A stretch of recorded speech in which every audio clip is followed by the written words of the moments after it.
So this is going to be a technical overview of enterprise SSO and the way third-party SaaS applications can provide access to enterprise employees. So what actually happens when you click a button like maybe you've seen before if you worked in a corporation, you go to sign into a third party, and then rather than signing in to the third party, you get something like this. You get a button that says continue to your corporation's single sign-on. So you're not signing on via the SaaS application. You're actually still inside your corporate SSO providing authentication. So we're going to talk about the abstract components, the trust relationship, and the handoff between your company's identity layer and an external service. So the user will be within the corporation, will have a corporate identity and a browser. And then that user will call in by going to the website to the service provider. Could be GitHub, could be Salesforce, any SaaS application. So the user calls to the service provider.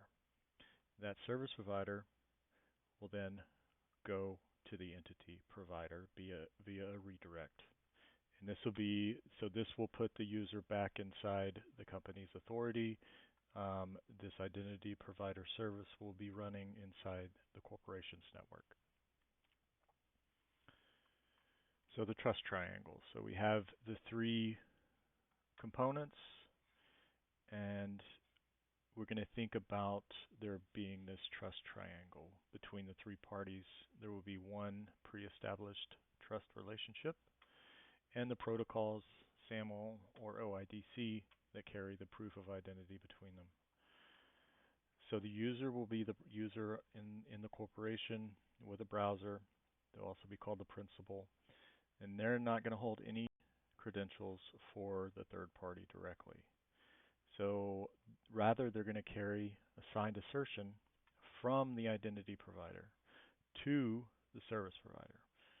And then a corporate session cookie will be granted from the service provider back inside the user's browser. Corporate identity provider can be any of these Active Directory services, Intra, Okta, Ping, ADFS, all of these services.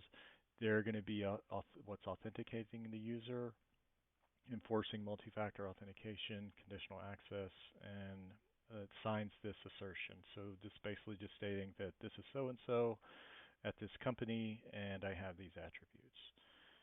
And then the service provider is going to trust that identity provider signature. It's not going to be a password lookup on the service provider's part. So the service provider is not holding the password.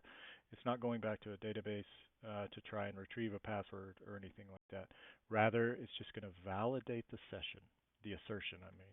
It's going to validate the provisions, and then it's going to map the user, and then it's going to mint its own session. So it's going to mint that session. And that's so it still is responsible for creating the session itself.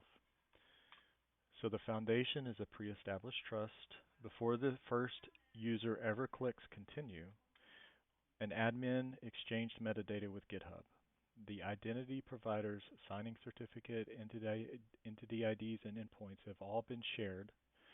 This one-time config is why GitHub trusts an assertion and never asks for a password to verify. So before anything takes place, an admin from the corporation exchanges metadata with GitHub. And so let's go over the handoff step by step. This is a service provider initiated flow.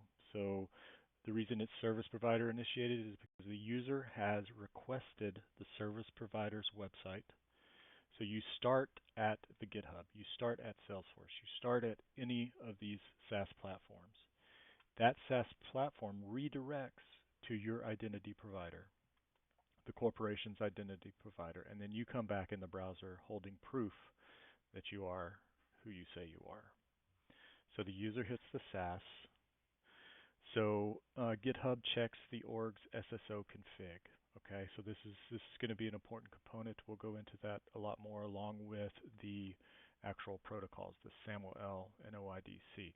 So then GitHub crafts this authorization using either one of these protocols and does the 302 redirect to the browser to the identity provider's SSO endpoint.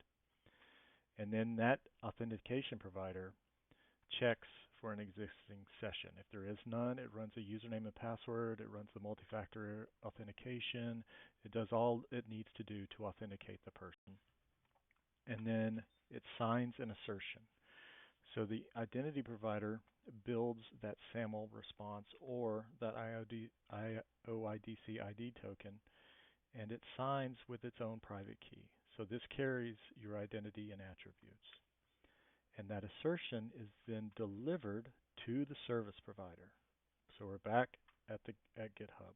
So GitHub receives this assertion, and it receives it at a specific location, this ACS URL, or it receives it at the redirect URI. So GitHub has these things set up, and this happens via the user's browser. So it's never a direct identity provider to service provider call. And then GitHub verifies the signature against the identity provider's public cert.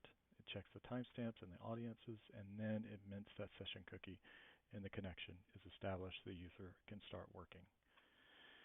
So the key insight here, GitHub never sees your password. It trusts a signature from your identity provider, which is why your corporate multi-factor authentication, access policies, and offboarding of all flow through. So we will be going deeper into all of these things. I thank you for watching.